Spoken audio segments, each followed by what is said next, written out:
नमस्कार. बुकवाईज विथ अनिलमध्ये आपलं स्वागत आहे. कधी विचार केला आहेस का की काही माणसं 100 वर्ष कशी काय जगतात आणि तेही आजारी न पडता?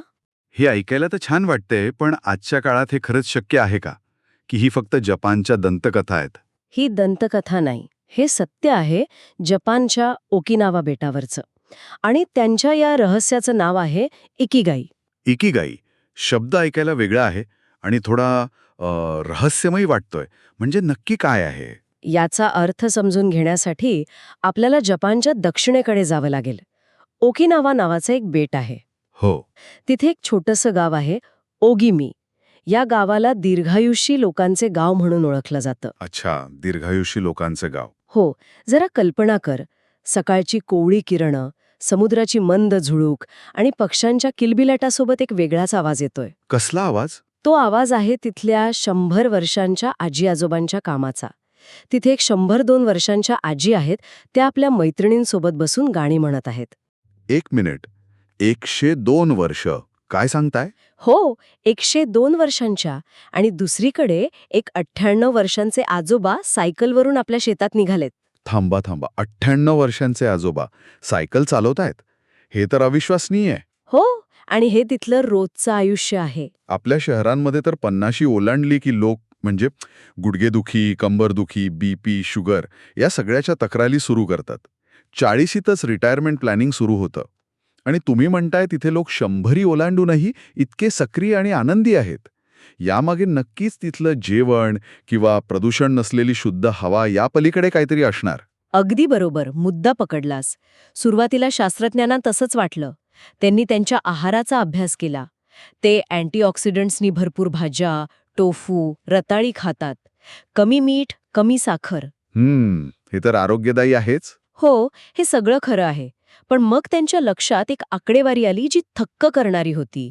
कोणती आकडेवारी? त्यांना आढळलं की ओकिनावामध्ये दर 1,00,000 लोकांमागे जवळपास 24.55 लोक 100 वर्षांपेक्षा जास्त वयाचे आहेत. 24.55 म्हणजे जवळपास 25 धरूया. हो, थांबा, भारतात तर हे प्रमाण लाखामागे 9च्या आसपास आहे.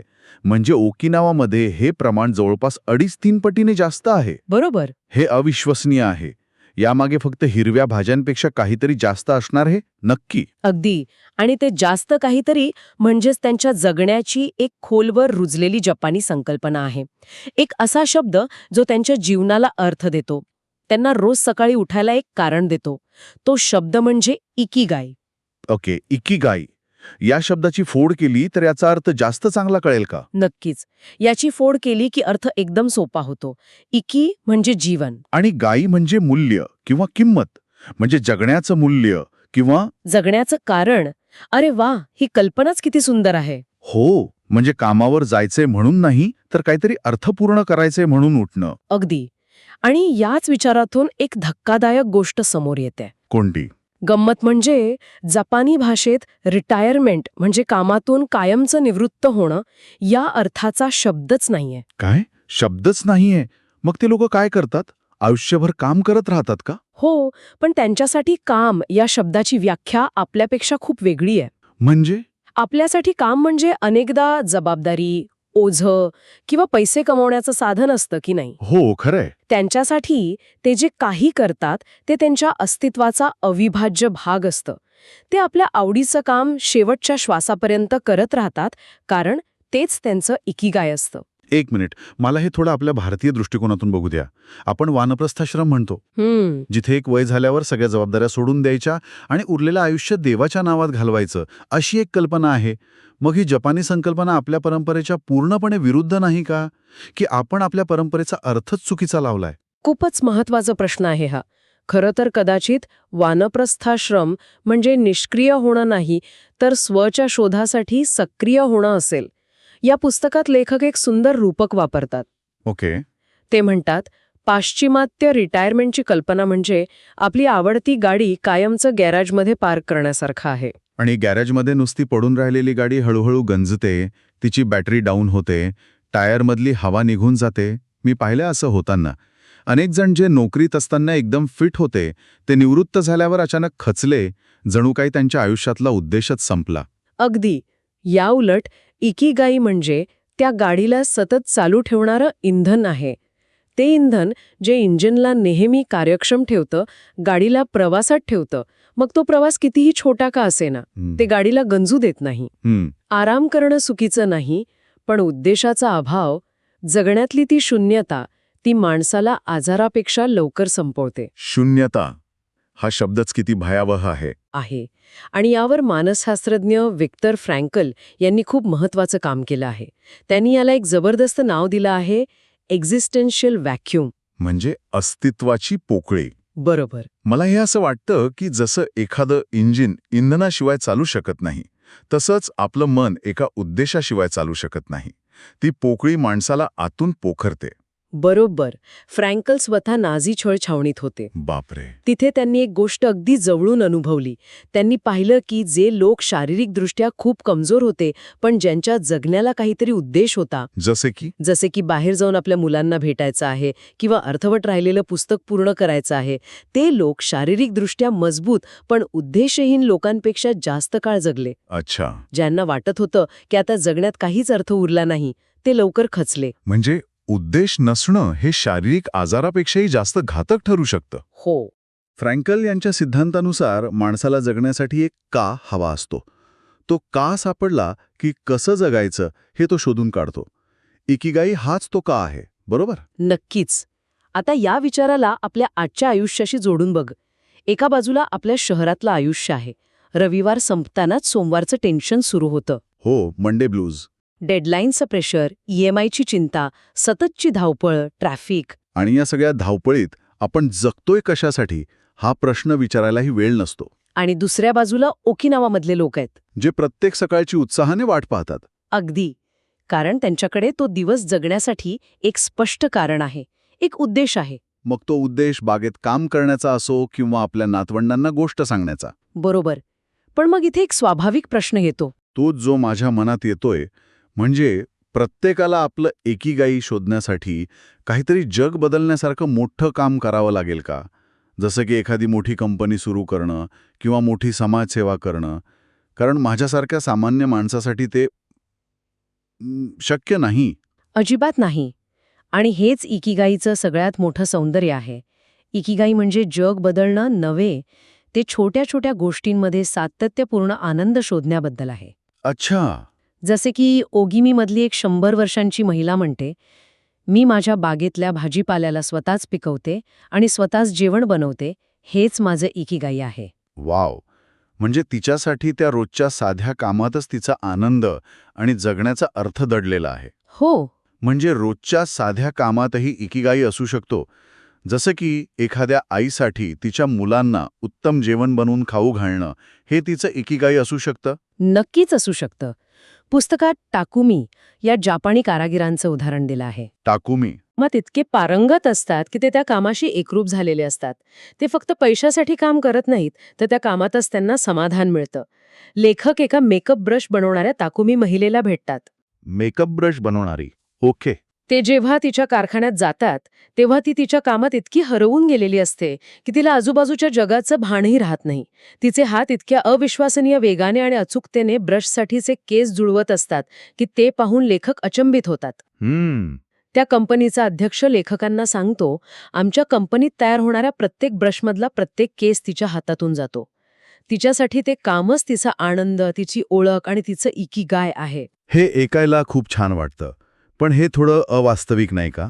कसं? आजच्या गिग इकॉनॉमीमध्ये जिथे लोक एकाच वेळी 4 वेगवेगळी कामं करत आहेत, महिन्याच्या शेवटी बिलं भरण्याची चिंता आहे, तिथे एकाच गोष्टी तितकं झोकून देणं शक्य आहे का?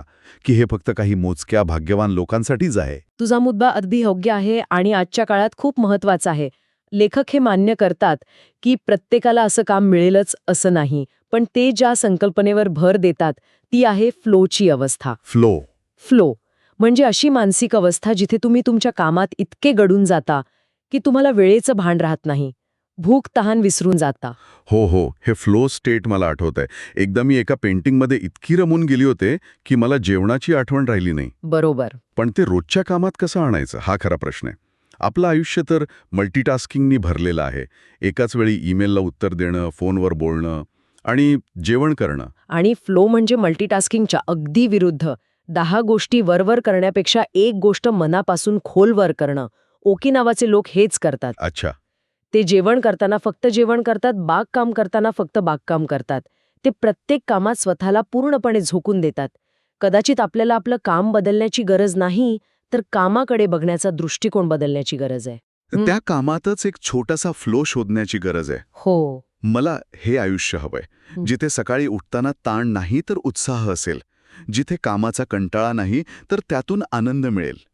आजच्या या चर्चेतून हे स्पष्ट झालंय की दीर्घ आणि आनंदी आयुष्याचं रहस्य महागड्या जिम किंवा डाएट प्लॅनमध्ये नाही, तर आपल्या जगण्याच्या उद्देशात दडलंय.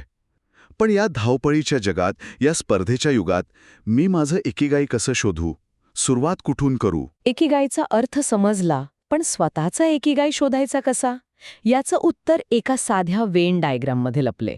4 वर्तुळांचं एक कोडं, जे सोडवलं की आयुष्य बदलतं. ती 4 वर्तुळं, ज्यामध्ये आपल्या आयुष्याचा अर्थ लपलेला असतो. हो, मला नेहमीच हा प्रश्न पडतो की मला जे आवडतं त्यातच करिअर करावं की जे जगात चालतंय ते करावं?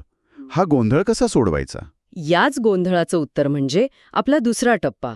चला, कागद आणि पेन घेऊया. आज आपण आपल्या एका श्रोत्याने पाठवलेल्या इकिगाई या जपानी संकल्पनेवर आधारित काही स्रोतांचा सखोल अभ्यास करणार आहोत. अच्छा. त्यांचा प्रश्न अगदी तुमच्यासारखाच आहे. आवड आणि व्यवहार यांचा मेळ घालून एक समाधान देणारं आयुष्य कसं जगायचं? आणि याचं उत्तर त्या 4 वर्तुळांमध्ये आहे, बरोबर? अगदी. इकिगाय हा शब्दच ऐकायला किती छान वाटतो, शांत असा. याचा नेमका अर्थ काय होतो? इकिगाई हा मुळात 2 शब्दांपासून बनला आहे. हो. इकी म्हणजे जीवन आणि गाई म्हणजे मूल्य किंवा कारण. जीवन आणि कारण. हो. सोप्या भाषेत सांगायचं तर सकाळी उत्साहाने उठण्यामागचं कारण. सकाळी उठण्यामागचं कारण? आणि हे कारण शोधण्यासाठी आपल्याला स्वतःला 4 प्रश्न विचारावे लागतात. हीच ती 4 वर्तुळं. म्हणजे हा एक प्रकारचा नकाशा आहे जो आपल्याला आपल्या ध्येयापर्यंत घेऊन जातो. कोणते आहेत हे 4 प्रश्न? तर पहिला प्रश्न आहे, तुम्हाला कोणती गोष्ट मनापासून करायला आवडते? म्हणजे व्हॉट यू लव्ह. अशी गोष्ट जी करताना तुम्हाला वेळेचं भान राहत नाही. आणि दुसरा प्रश्न, तुम्ही कोणत्या गोष्टीत कुशल आहात? What you are good at. म्हणजे ज्यात तुम्ही पारंगत आहात. हो, असं कोणतं कौशल्य आहे ज्यात तुम्ही इतरांपेक्षा चांगले आहात? बरं, हे पहिले 2 प्रश्न तर बऱ्यापैकी सोपे वाटतात. म्हणजे माझी आवड आणि माझं कौशल्य. हो, पण मला वाटतं बहुतेक लोकांचा गोंधळ यानंतरच सुरू होतो. अगदी बरोबर. कारण तिसरं वर्तुळ आपल्याला वास्तवाच्या जवळ आणतं. अच्छा. तिसरा प्रश्न आहे, जगाला कोणत्या गोष्टीची गरज आहे? What the world needs. हो, तुम्ही जे काम करणार आहात त्यामुळे समाजाची किंवा जगाची कोणती तरी गरज पूर्ण होते का? आणि चौथा, जो कदाचित सर्वात महत्वाचा आहे, तुम्हाला कोणत्या कामासाठी पैसे मिळू शकतात? म्हणजे what you can be paid for. आवड, कौशल्य, जगाची गरज. आणि पैसा. हां. ही 4 वर्तुळे जेव्हा एकमेकांना छेदतात तेव्हा जो मधला बिंदू तयार होतो, तोच म्हणजे इकिगाई. वाह. हो, पण खरी गंमत या वर्तुळांच्या वेगवेगळ्या जोडण्यांमध्ये आहे. इथेच बहुतेकांची गाडी चुकते. म्हणजे कसं? समजा तुमच्याकडे अशी गोष्ट आहे जी तुम्हाला आवडते आणि तुम्ही त्यात कुशलही आहात. म्हणजे पहिलं आणि दुसरं वर्तुळ जोडलं.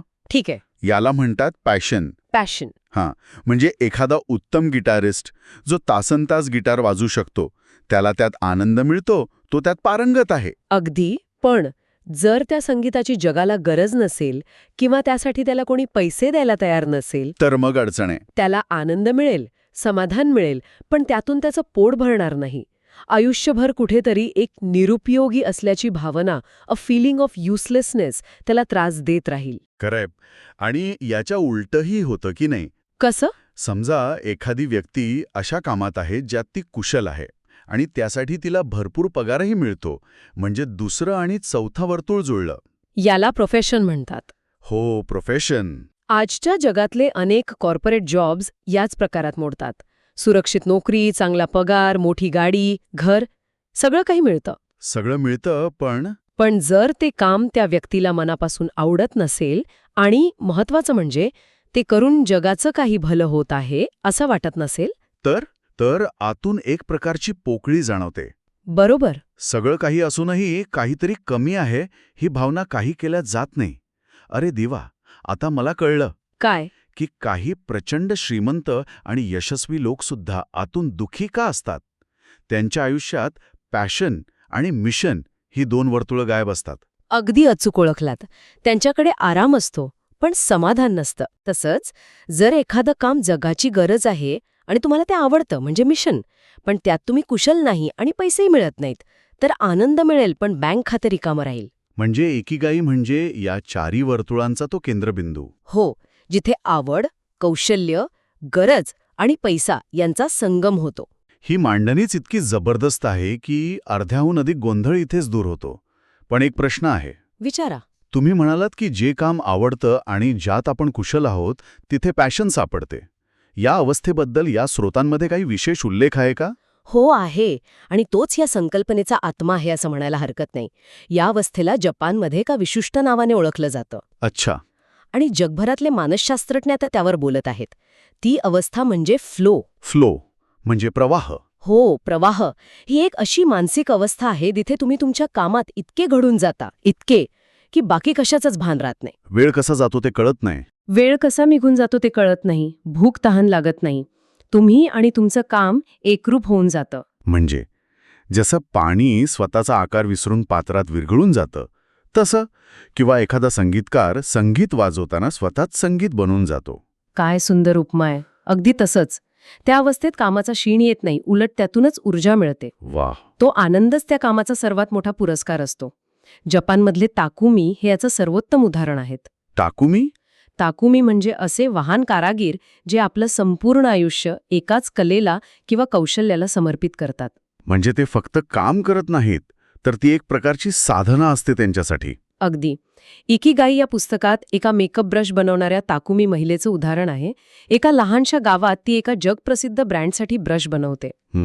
लेखक जेव्हा तिच्या खोलीत जातात तेव्हा ती इतक्या अविश्वसनीय वेगाने आणि अचूकतेने ब्रशसाठीचे केस जुळवत असते की ते अचंबित होतात. आणि तिला त्यांचं येणं जाणं कळतही नाही. घड आहे. म्हणजे याचा अर्थ असा होतो का की दर 5 मिनिटांनी इंस्टाग्राम तपासण्याने किंवा सततच्या नोटिफिकेशन्समुळे माझा इकिगाय नष्ट होतो? हो, कारण ते तुमचा फ्लो तोडतं.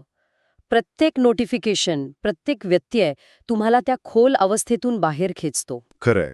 आजच्या विचलित जगात जिथे आपलं लक्ष खेचण्यासाठी स्पर्धा लागलेली आहे, तिथे एकाग्रता ही एका महाशक्तीपेक्षा, एका सुपर पॉवरपेक्षा कमी नाही. बरोबर. 10 गोष्टी वरवर करण्यापेक्षा एक गोष्ट मनापासून खोलवर करणं हेच आपल्याला कामात खरं समाधान मिळवून देतं. पण ही विचारसरणी फक्त जपानपुरती किंवा पारंपरिक कलाकारांपुरती मर्यादित नाहीये, नाही का?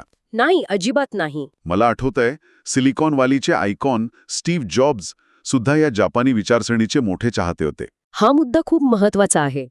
स्टीव्ह जॉब्स यांना जपानच्या मातीच्या भांड्यांच्या कलेबद्दल प्रचंड आकर्षण होतं. हो. ते एकदा एका जपानी कलाकाराच्या प्रदर्शनात गेले आणि त्यांना तिथली भांडी इतकी आवडली की त्यांनी त्या कलाकाराला ती बनवण्याच्या प्रक्रियेबद्दल प्रश्न विचारायला सुरुवात केली. म्हणजे त्यांना फक्त अंतिम उत्पादनात नाही तर ते बनवण्याच्या प्रक्रियेत जास्त रस होता, त्या फ्लोमध्ये. अगदी. आणि जेव्हा त्यांना कळालं की तो कलाकार ती भांडी बनवण्यासाठी लागणारी खास माती स्वतः डोंगरातून शोधून आणतो, तेव्हा जॉब्स अक्षरशः भारावून गेले. कारण त्यांना कळून चुकलं होतं की खरी जादू अंतिम उत्पादनात नसते, तर ते बनवण्याच्या प्रत्येक लहान-सहान टप्प्यात असते. बरोबर. मग ती मेकअप ब्रश बनवणारी ताकुमी असो किंवा आयफोन डिझाईन करणारे स्टीव्ह जॉब्स, दोघांनाही एकाच गोष्टीचं महत्त्व कळालं होतं, कामातील फ्लो अवस्थेचं. तर मग हे सगळं ऐकल्यावर आता मला माझ्या सुरुवातीच्या प्रश्नाचं उत्तर मिळत आहे. फक्त आवड असून चालणार नाही आणि फक्त जगात काय चालते ते करूनही समाधान मिळणार नाही. मला या चारीही वर्तुळांचा विचार करावा लागेल. आणि म्हणूनच आपण सुरुवातीला म्हणालो होतो कागद आणि पेन घेऊया. हो. आता वेळ आहे या विचारांना कृतीत उतरवण्याची. चला एक छोटासा प्रयोग करूया. श्रोत्यांसाठी एक कृती. उत्तम. हो. एक कागद घ्या आणि त्यावर एकमेकांना छेदणारी 4 मोठी वर्तुळं काढा. ठीक आहे. आता मी काही प्रश्न विचारतो, त्याची उत्तरं त्या वर्तुळात लिहिण्याचा प्रयत्न करा. जास्त विचार करू नका, जे मनात येईल ते लिहा. ठीक आहे, मी तयार आहे. पहिल्या वर्तुळात लिहा, मला काय करायला आवडतं.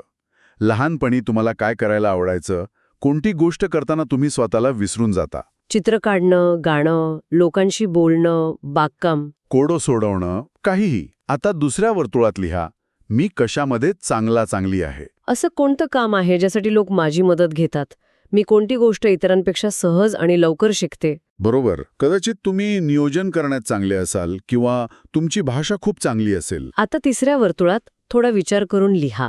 जगाला सध्या कशाची गरज आहे? आपल्या आजूबाजूला पाहिलं की अनेक समस्या दिसतात. पर्यावरणाची समस्या, लोकांचा एकाकीपणा, आरोग्याचे प्रश्न, लहान उद्योगांना लागणारी मदत. हो, यापैकी कशाबद्दल आपल्याला काहीतरी करावंसं वाटतं? आणि चौथ्या शेवटच्या वर्तुळात लिहा, लोक कशासाठी पैसे द्यायला तयार होतील. तुमचं असं कोणतं कौशल्य आहे ज्याचा मोबदला मिळू शकतो? मी ज्या सेवा किंवा वस्तू देऊ शकते त्याला बाजारात काही किंमत आहे का? ही यादी एका दिवसात पूर्ण होणार नाही, पण ही सुरुवात आहे. हो, एक दिशा मिळेल. आणि या चारही वर्तुळांमध्ये जेव्हा तुम्हाला काही समान धागे दिसू लागतील, काही गोष्टी ज्या सगळ्या वर्तुळांमध्ये डोकावत आहेत असं जाणवेल, तेव्हा समजून जायचं की आपण आपल्या इकिगाईच्या जवळ पोहोचत आहोत. ही एक दिशा आहे, एक प्रवास आहे, तयार उत्तर नाही. हो, आणि मला वाटतं हीच या संकल्पनेतील सर्वात सुंदर गोष्ट आहे. अगदी बरोबर. मन तयार झालं, ध्येय सापडलं. पण हे मन ज्या शरीरात राहतं ते 100 वर्ष टिकवण्यासाठी नुसता उत्साह पुरेसा नाही. नाही. ओकिनावाच्या लोकांकडे शरीरासाठी एक खास नियम आहे. 80% नियम. 80% नियम म्हणजे नक्की काय? जेवणाबद्दल बोलतोयस का? अगदी बरोबर. जपानी लोक म्हणतात हारा हाची बू, म्हणजे पोट पूर्ण भरेपर्यंत कधीच जेवू नका. पण आपल्याकडे तर म्हणतात दबाके खाओ. मग हे कसं काय? आणि हाच तर मोठा फरक आहे नाही का, आपल्या आधुनिक जीवनशैलीतला आणि जपानमधील त्या ओकिनावा बेटावरच्या लोकांच्या दीर्घायुष्यी जीवनातला. बरोबर. आज आपण ज्यावर बोलणार आहोत ते याच लोकांच्या जीवनशैलीचा अभ्यास करतं. त्यांच्या 100 वर्षाहून अधिक निरोगी आयुष्यामागे काही साधी पण अत्यंत प्रभावी रहस्य दडलेली आहेत. हो, दबाके खाओ किंवा कंठापर्यंत खाओ ही म्हण आपण इतक्या सहजतेने वापरतो की आपल्याला त्यात काही चुकीचं आहे असं वाटतच नाही. उलट प्रेमाचं लक्षण मानलं जातं. हो, आपल्याकडे तर हारा हाची भू नाही, गळा हाची भू असतं. पण तुम्ही म्हणताय की ओकिनावामध्ये याच्या अगदी उलट विचार आहे. हारा हाची बू म्हणजे पोट 80%च भरणं. यामागे नक्की काय विचार आहे? यामागे एक खूप खोलवर रुजलेलं विज्ञान आहे. जेव्हा आपण पोट गच्च भरेपर्यंत जेवतो तेव्हा आपली पचनसंस्था अक्षरशः ओव्हरलोड होते. विचार करा, शरीराची सगळीच्या सगळी ऊर्जा ते अतिरिक्त अन्न पचवण्यासाठी पणाला लागते. आणि यामुळेच तर भरपेट जेवणानंतर आपल्याला प्रचंड सुस्ती येते, झोप येते. अगदी. आपलं शरीर आपल्याला सांगत असतं की बाकी सगळं थांबवा, आधी हे आत आलेलं अन्न पचवू द्या. हे तर अगदी खरं आहे. मला आठवतंय एकदा एका लग्नाच्या जेवणानंतर गाडी चालवून घरी येणं किती अवघड झालं होतं. सगळं लक्ष फक्त पोटात होतं, रस्त्यावर नव्हतं. बरोबर. पण तुम्ही म्हणताय की 80% खाल्ल्याने हे टाळता येतं. म्हणजे फक्त सुस्ती टाळण्यापुरताच याचा फायदा आहे का की अजून काही? नाही. याचा परिणाम खूप दूरगामी आहे. जेव्हा पचनसंस्थेवरचा ताण कमी होतो तेव्हा शरीराची ऊर्जा वाचते. अच्छा. ही वाचलेली ऊर्जा शरीर दुरुस्तीसाठी, पेशींच्या नूतनीकरणासाठी आणि मेंदूला अधिक कार्यक्षम ठेवण्यासाठी वापरतं. आणि इथेच एक सगळ्यात रंजक गोष्ट घडते. कोणती? यामुळे शरीराची झीज म्हणजे एजिंग प्रोसेस ती सुद्धा मंदावते. अरे वा. तुम्ही ऑक्सिडेटिव्ह स्ट्रेस किंवा फ्री रॅडिकल्सबद्दल ऐकलं असेल नाही का? हो, ऐकलंय. जेव्हा आपण जास्त खातो तेव्हा अन्न पचवण्याच्या प्रक्रियेत हे फ्री रॅडिकल्स जास्त प्रमाणात तयार होतात. हेच फ्री रॅडिकल्स आपल्या शरीरातील पेशींना नुकसान पोहोचवतात आणि त्यामुळे शरीर लवकर थकतं किंवा म्हातारं दिसू लागतं. अच्छा, म्हणजे कमी खाणं हे एक प्रकारे अँटी एजिंग औषधासारखं काम करतं. हे त्या गोष्टीशी जुळतंय जे मी कुठेतरी वाचलं होतं की कॅलरीचं प्रमाण कमी केल्याने आयुष्यमान वाढू शकतं. अगदी तसंच. म्हणजे ओकिनावाचे लोक हे नकळतपणे कित्येक शतकांपासून करत आले आहेत. हो. त्यांनी याला एका सवयीचं, एका संस्कृतीचं रूप दिलं आहे. याला एका सुंदर रूपकाने समजावून सांगता येईल. गाडीची टाकी काठोकाठ भरल्यावर पेट्रोल सांडतं. ते धोकादायकही असतं आणि वायाही जातो. बरोबर. पोटाचंही तसंच आहे. 85% भरलेलं पोट म्हणजे कार्यक्षमतेसाठी सर्वोत्तम पातळी आणि 100% भरलेलं पोट म्हणजे ऊर्जेचा अपव्यय आणि शरीरावर अतिरिक्त ताण. हे रूपक एकदम चपखल बसतंय. पण आता सगळ्यात महत्वाचा प्रश्न येतो. हे सगळं ऐकायला आणि समजायला खूप छान आहे, पण स्वतःला थांबवायचं कसं? हाच कळीचा मुद्दा आहे. माझं पोट 80% भरले हे मला कळणार कसा? कारण मला तर नेहमी जेवण झाल्यावरच कळतं की आज प्रमाणापेक्षा जास्त खाल्लं गेलंय. तोपर्यंत वेळ निघून गेलेली असते. बरोबर. पण यावर जपानच्या संस्कृतीतच काही अप्रतिम उपाय आहेत जे त्यांनी त्यांच्या जीवनशैलीत सहजपणे विणले आहेत. अच्छा. पहिला उपाय आहे त्यांच्या जेवणाच्या थाळीत किंवा खरं तर थाळीच्या रचनेत. म्हणजे काय करतात ते? जपानमध्ये जेवण आपल्यासारखं एका मोठ्या ताटात भात, भाजी, पोळी असं सगळं एकत्र तसं वाढत नाहीत. मग कसं? ते अनेक लहान लहान वाट्यांमध्ये आणि प्लेट्समध्ये देतात. भाताची एक छोटी वाटी, सूपची वेगळी वाटी, भाजीची एक लहान प्लेट, लोणच्यासाठी अजून एक छोटी डिश. असं. अच्छा, म्हणजे डोळ्यांसमोर खूप सारे पदार्थ दिसतात. अगदी बरोबर. त्यामुळे काय होतं की आपल्या डोळ्यांना खूप सारे पदार्थ दिसतात आणि भरपूर जेवल्याचं एक मानसिक समाधान मिळतं. बरोबर. पण प्रत्यक्षात प्रत्येक वाटीत पदार्थ कमी असल्यामुळे आपण एकूण कॅलरीज कमी खातो. ही एक प्रकारची नकळतपणे खाण्यावर नियंत्रण ठेवण्याची अतिशय हुशार पद्धत आहे. म्हणजे क्वांटिटी कमी पण व्हरायटी जास्त? एक्झॅक्टली. वाह, ही युक्ती खरंच प्रभावी आहे. म्हणजे पोटाआधी डोळ्यांना तृप्त करायचं. आणि दुसरा उपाय कोणता? दुसरा उपाय आहे जेवणाचा वेग कमी करणे, ज्याला आजकाल फॅन्सी भाषेत माइंडफुल ईटिंग म्हणतात. हो, ऐकलंय मी. जेवताना पूर्ण लक्ष जेवणावर केंद्रित करणे, टीव्ही, मोबाईल किंवा कोणतंही दुसरं काम पूर्णपणे टाळणे आणि महत्त्वाचं म्हणजे प्रत्येक घास किमान 20 ते 30 वेळा चावून खाणे. पण हळू जेवल्याने 80% नियम कसा पाळला जातो त्याचा काय संबंध? आहे. यामागेही विज्ञान आहे. आपल्या पोटाकडून मेंदूपर्यंत पोट भरलं आहे हा सिग्नल पोचायला साधारणपणे 20 मिनिटं लागतात. 20 मिनिटं? बापरे. हो, जे लोक घाईघाईत 5-10 मिनिटात जेवण संपवतात ते ह्या सिग्नलच्या आधीच गरजेपेक्षा खूप जास्त खाऊन बसतात. अच्छा. याउलट जे हळू जेवतात, प्रत्येक घासाचा आस्वाद घेतात, त्यांच्यापर्यंत हा सिग्नल वेळेवर पोहोचतो आणि ते आपोआप 80% थांबू शकतात. म्हणजे हे फक्त पोटाचं नाही तर मानसिकतेचं गणित आहे? हारा हाचिबू ही फक्त एक खाण्याची सवय नाही, तर ती स्वतःवर नियंत्रण ठेवण्याची आणि आपल्या शरीराचं ऐकण्याची एक रोजची साधना आहे. बरोबर. थोडी जागा शिल्लक ठेवणे हा विचार ते फक्त जेवणात नाही तर कदाचित त्यांच्या संपूर्ण जीवनशैलीत वापरत असतील. तुम्ही अगदी बरोबर धागा पकडला आहे. हीच मानसिकता त्यांच्या सामाजिक संबंधांमध्येही दिसून येते. जसं शरीर अन्नाने निरोगी राहतं तसं मन निरोगी राहण्यासाठी त्यांना मोईचा आधार मिळतो. मोई? ही संकल्पना खूपच वेगळी वाटतेय. या थोडी जागा शिल्लक ठेवण्याच्या विचारसरणीमुळे मला वाटतं की त्यांचे संबंध वरवरचे नसून खोलवरचे आणि मोजके असतील. आजच्या जगात जिथे 5000 फेसबुक मित्र असूनही माणूस एकटा असतो, तिथे या संकल्पनेला खूप महत्त्व आहे. बरोबर. आजकाल एकटेपणा हा एका मोठ्या आजारासारखा पसरत चाललाय. तुम्ही अगदी योग्य मुद्दा मांडला आहे. एकटेपणा हा आजच्या काळातला सर्वात मोठा मानसिक ताण आहे. आणि ओकिनावामध्ये यावर मोई हा एक पारंपरिक पण अत्यंत प्रभावी उपाय आहे. काय आहे हे नक्की मोई? मोई म्हणजे एका समान उद्देशाने एकत्र आलेल्या लोकांचा गट. हे सहसा 5-6 जिवलग मित्रांचे गट असतात, जे बालपणापासून किंवा तरुणपणापासून एकत्र येतात आणि आयुष्यभर एकमेकांना साथ देतात. म्हणजे फक्त मित्र नाहीत तर त्याहून अधिक काहीतरी, एक प्रकारचं वचन. खूप अधिक.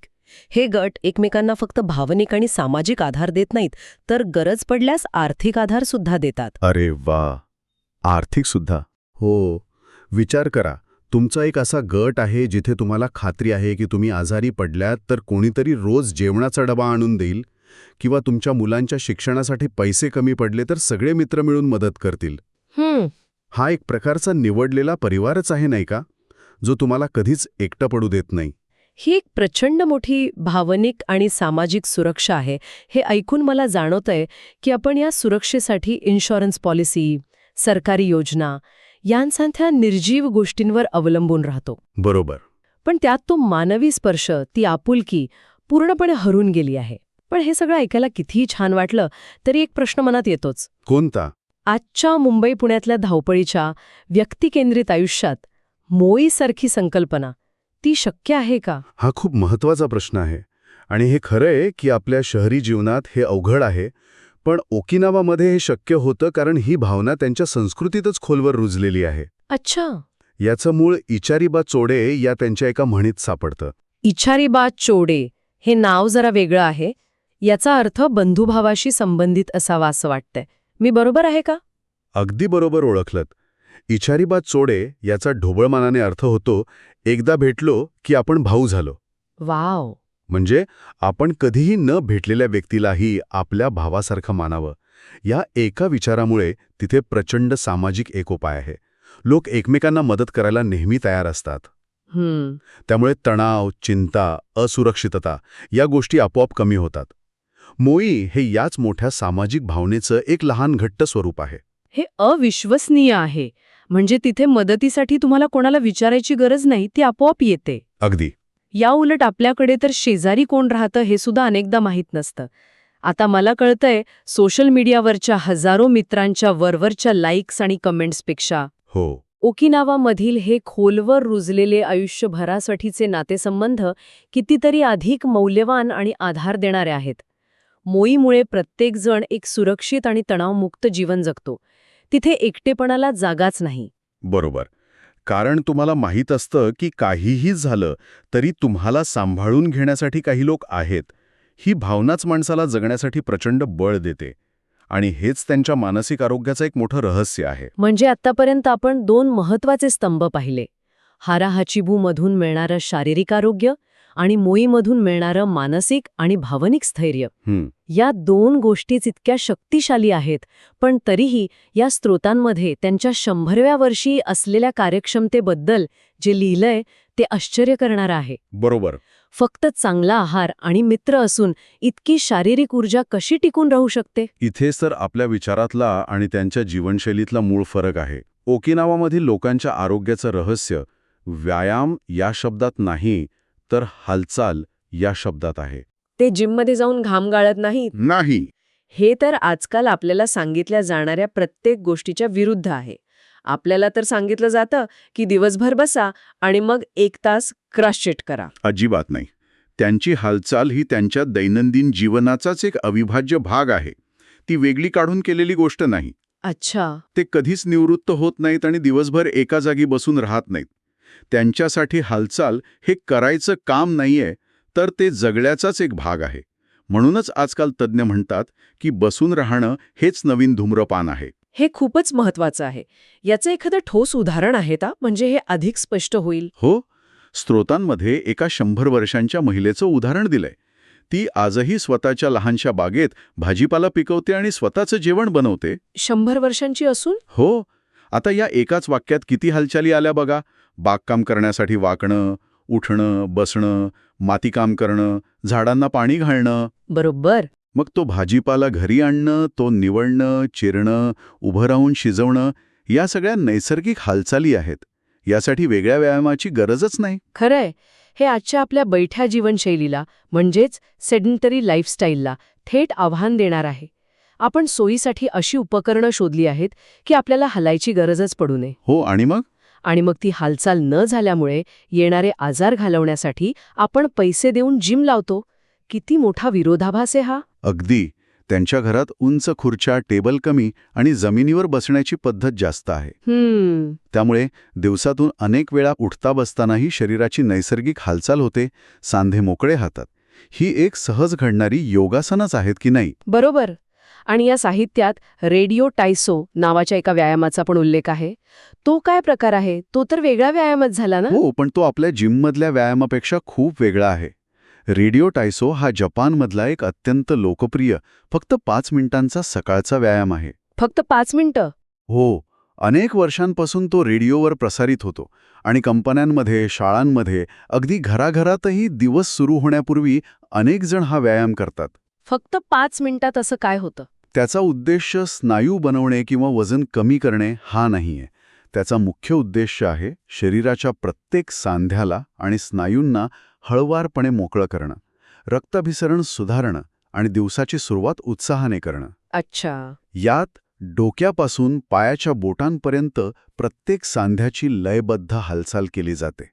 दिवसातून 1 तास जोरदार व्यायाम करण्यापेक्षा दिवसभर सतत थोडी थोडी हालचाल करणं जास्त महत्वाचं आहे. हाच यामागचा विचार आहे. म्हणजे आता हे सगळं चित्र स्पष्ट होतंय. हा एक 3 पायांचा स्टूल आहे. कमी पण सजगतेने खाणे म्हणजे हारा हाचिबू, आयुष्यभराची साथ देणारे मित्र म्हणजे मोई, हो, आणि दैनंदिन जीवनातली सहज हालचाल.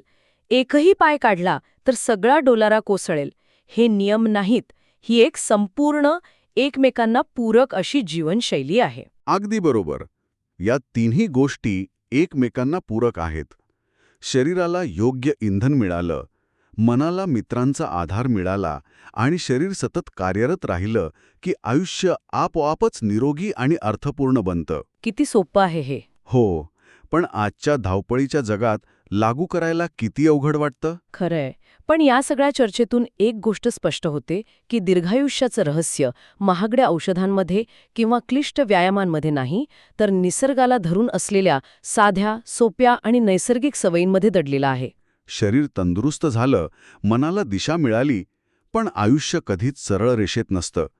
जेव्हा संकटं येतात, जेव्हा गोष्टी तुटतात, तेव्हा माणूस खचतो.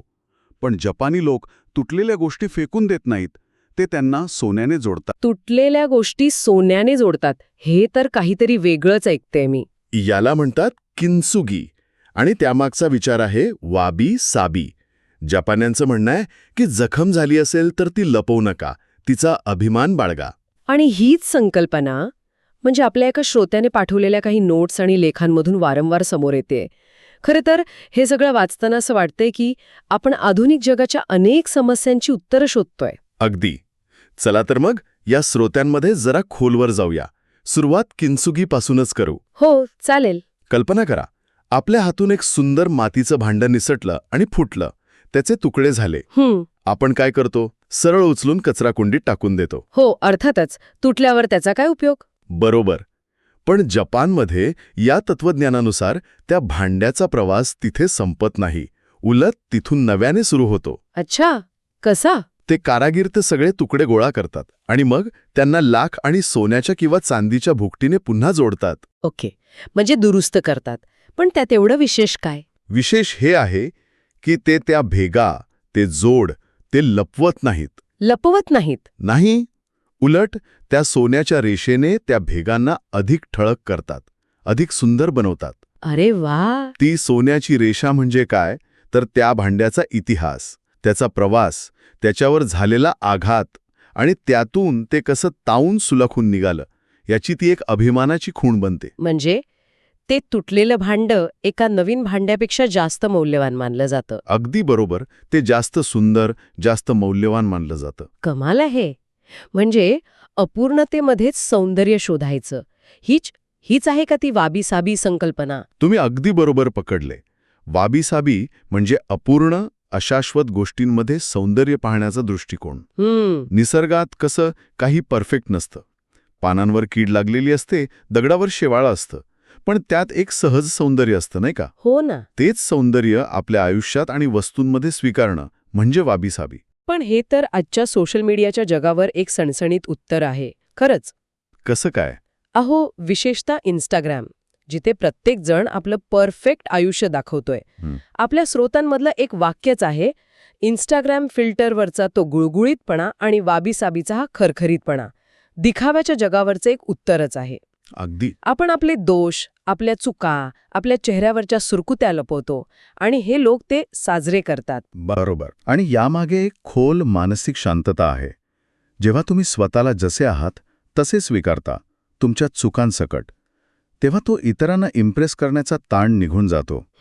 तुमच्या चेहऱ्यावरची प्रत्येक सुरकुती ती तुमच्या हसण्याची आणि अनुभवांची साक्ष आहे.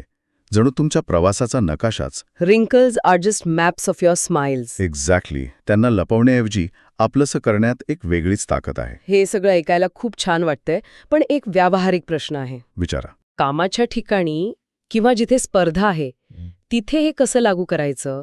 तिथे तर झिरो डिफेक्ट, परफेक्शन याच गोष्टी महत्वाच्या मानले जातात. खूप महत्वाचा मुद्दा आहे हा. आणि इथेच वाबीसाबीचा गैरसमज होऊ शकतो. याचा अर्थ आळशीपणा किंवा चुकांकडे दुर्लक्ष करणं असं अजिबात नाहीये. मग काय आहे? तुम्ही तुमचे सर्वोत्तम प्रयत्न करा, 100% द्या, पण इतकं करूनही ज्या गोष्टी तुमच्या नियंत्रणात नाहीत, ज्यामुळे थोडी अपूर्णता राहते, ती स्वीकारा. अच्छा. म्हणजे परफेक्शनिझमच्या मागे लागून स्वतःला त्रास करून घेण्यापेक्षा मी माझे सर्वोत्तम प्रयत्न केले आणि हा त्याचा परिणाम आहे, हे स्वीकारणं म्हणजे वाबीसाबी. म्हणजे प्रयत्न पूर्ण, पण परिणामाची अपूर्णता स्वीकारायची. अगदी. ही चुका करण्याची सूट नाही, तर मानवी मर्यादांची स्वीकार्यता आहे. यामुळे खरंच मनावरचा ताण खूप कमी होऊ शकतो. पण मग संकटांचं काय? एखादं मोठं अपयश आलं तर फक्त ते स्वीकारून बसायचं? नाही, अजिबात नाही. आणि इथेच आपण आपल्या स्रोतांमधल्या दुसऱ्या, अधिक शक्तिशाली संकल्पनेकडे येतो. कोणती? Anti fragility. अँटी फ्रॅजिलिटी म्हणजे रेझिलियन्स, खंबीरपणा, संकट सहन करून पुन्हा उभं राहणं, हेच ना? जवळपास. पण एक खूप महत्वाचा फरक आहे. रेझिलियन्स म्हणजे धक्का सहन करणं आणि आहे तसंच राहणं. हं, पण अँटी फ्रेजिलिटी म्हणजे धक्क्यामुळे, संकटामुळे किंवा तणावामुळे पूर्वीपेक्षा अधिक मजबूत होणे. 1 मिनिट. धक्का लागल्यामुळे अधिक मजबूत. धक्का लागल्यामुळे हे कसं शक्य आहे? हो, याचं सर्वोत्तम उदाहरण आपलं शरीरच आहे. आपली प्रतिकारशक्ती. ओके. जेव्हा शरीराला विषाणूचा संसर्ग होतो तेव्हा ते लढतं. आपण आजारी पडतो. पण एकदा बरं झाल्यावर काय होतं? आपली प्रतिकारशक्ती वाढते. बरोबर. ती भविष्यातल्या तशाच हल्ल्यासाठी अधिक तयार आणि मजबूत बनते. म्हणजे त्या आजारपणाच्या धक्क्यामुळे शरीर अधिक सक्षम झालं. वा, हे उदाहरण एकदम चपखल आहे. पण शरीर जेव्हा ते दुरुस्त करतं तेव्हा ते पूर्वीपेक्षा अधिक मजबूत बनतात. आणि आपल्या स्रोतांमध्ये ते ग्रीक पौराणिक कथेतल्या हायड्रा राक्षसाचेही उदाहरण आहे. हो, तिचं एक डोकं कापलं की तिथे 2 नवीन उगवायची. म्हणजे ती प्रत्येक हल्ल्यागणिक अधिक धोकादायक होत जायची. ती अँटी फ्रेजाईल होती. अगदी. अँटी फ्रेजायलिटी म्हणजे केवळ धक्का सहन करणे नाही, तर त्या धक्क्यातील ऊर्जेचा वापर स्वतःच्या वाढीसाठी करणे. म्हणजे थोडासा ताण, पण चांगला ताण आपल्या वाढीसाठी गरजेचा आहे. त्याला तुमच्या स्रोतांमध्ये स्ट्रेस म्हटलं आहे. परफेक्ट. तुम्ही अचूक शब्द पकडला. स्ट्रेस म्हणजे चांगला ताण, जो आपल्याला काहीतरी करायला प्रवृत्त करतो. जसं परीक्षेच्या आधीचं टेन्शन. बरोबर. किंवा डेडलाईनचं प्रेशर. याउलट असतो डिस्ट्रेस, जो आपल्याला खच्ची करतो.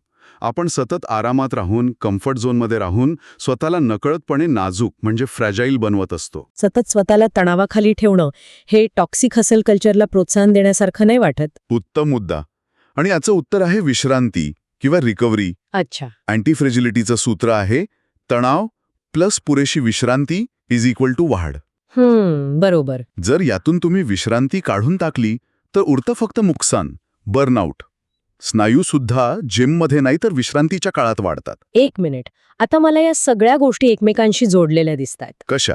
म्हणजे किंचुगी हे भांड्यासाठी अँटीफ्रेजिलिटीचं एक भौतिक रूप आहे. कारण तुटण्याच्या धक्क्यानंतर ते भांडं फक्त पूर्वीसारखं होत नाही, तर सोन्यामुळे अधिक मजबूत, सुंदर आणि मौल्यवान बनतं. अप्रतिम. तुम्ही अगदी अचूक संबंध जोडला आहे.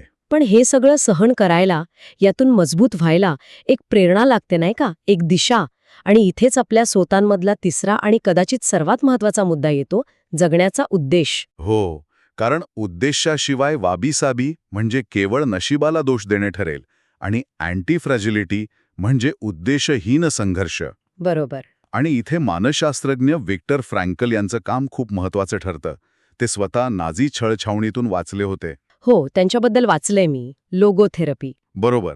लोगो म्हणजे उद्देश आणि थेरपी म्हणजे उपचार. उद्देशाद्वारे उपचार. त्यांनी छळछावणीत एक गोष्ट अनुभवली. काय? त्यांनी पाहिलं की ज्या लोकांकडे जगण्यासाठी काहीतरी कारण होतं, मग ते आपल्या मुलांना पुन्हा भेटण्याची आशा असो किंवा एखादं अर्धवट राहिलेलं काम पूर्ण करण्याची इच्छा, हां. ते लोक शारीरिकदृष्ट्या कमजोर असूनही जास्त काळ जगले. ज्यांच्याकडे जगण्याचा कोणताही उद्देश नव्हता ते लवकर खचून गेले. त्यांच्याकडे जगण्यासाठी एक वाय होतं, म्हणून ते कोणताही हाव सहन करू शकले. अगदी. आणि याच अनुभवातून त्यांनी त्यांच्या रुग्णांना तो प्रसिद्ध प्रश्न विचारायला सुरुवात केली. तुम्ही अजून आत्महत्या का केली नाही? वरवर पाहता किती धक्कादायक प्रश्न आहे हा. हो, पण त्यामागे खूप खोल विचार आहे. हा प्रश्न त्या निराश रुग्णाला त्याच्या आत डोकावून बघायला भाग पाडायचा. त्याच्याच तोंडून त्याच्या जगण्याचं कारण वदवून घ्यायचा हा एक मार्ग होता. आणि मग काय उत्तरं मिळायची? उत्तरं खूप साधी असायची. माझ्या मुलांना वाढताना बघायचंय, माझं एक अर्धवट पुस्तक पूर्ण करायचंय, माझ्या कुत्र्याची काळजी घ्यायची आहे. अच्छा. उत्तर काय आहे हे महत्वाचं नव्हतं, तर उत्तर आहे ही भावना महत्वाची होती. ती जगण्याची बारीकशी ठिणगी शोधून काढण्याचा हा एक मार्ग होता. म्हणजे ते कारण सापडलं की जगण्याची उमेद परत येते. तोच उद्देश, तेच जगण्याचं कारण म्हणजे इकिगाय. अगदी बरोबर. तेच तुमचं इकिगाय. आणि इथेच या प्रवासाचा गाभा आहे. आपल्या स्रोतांमधल्या एका लेखकाने म्हटलंय, जीवनाला अर्थ नसतो, तो त्याला द्यावा लागतो. Life has no meaning, you have to give it meaning. हो, तो आपल्याला आपोआप सापडत नाही. तो आपल्याला आपल्या आवडीतून, आपल्या कामातून, आपल्या नात्यांमधून तयार करावा लागतो. हा संपूर्ण दृष्टिकोनच खूप सुंदर आहे. म्हणजे अपूर्णतेचा उत्सव साजरा करण्यापासून ते संकटांना वाढीची संधी मानण्यापर्यंत आणि या सगळ्या प्रवासाला एका मोठ्या उद्देशाशी जोडण्यापर्यंत. हो, ही तिन्ही तत्वर एकमेकांशिवाय अपूर्ण आहेत. उद्देशाशिवाय ताकद निरर्थक आहे, स्वीकाराशिवाय ताण असह्य आहे आणि ताकदीशिवाय केवळ स्वीकार म्हणजे हतबलता. या तिन्हीचा संगमच खरं समृद्ध जीवन घडवतो. आजच्या या चर्चेनंतर एक विचार मनात येतोय. आपण सगळेच कुठल्या ना कुठल्या अपूर्णतेशी, जखमांची जगत असतो. कदाचित त्या लपवण्याऐवजी त्यांना किंतुसुगीप्रमाणे सोन्याने भरून अधिक अभिमानाने मिरवण्यातच खरं सौंदर्य आणि ताकद दडलेली आहे का? आणि त्यातूनच आपल्याला अधिक अँटी फ्रॅजाईल बनण्याची संधी मिळते का? हा प्रश्न मी आपल्या श्रोत्यांसाठी सोडून देते. तुमचा इकिगाई शोधा आणि आयुष्य आनंदाने जगा. क्वाइज विथ अनिलला सबस्क्राईब करा. धन्यवाद.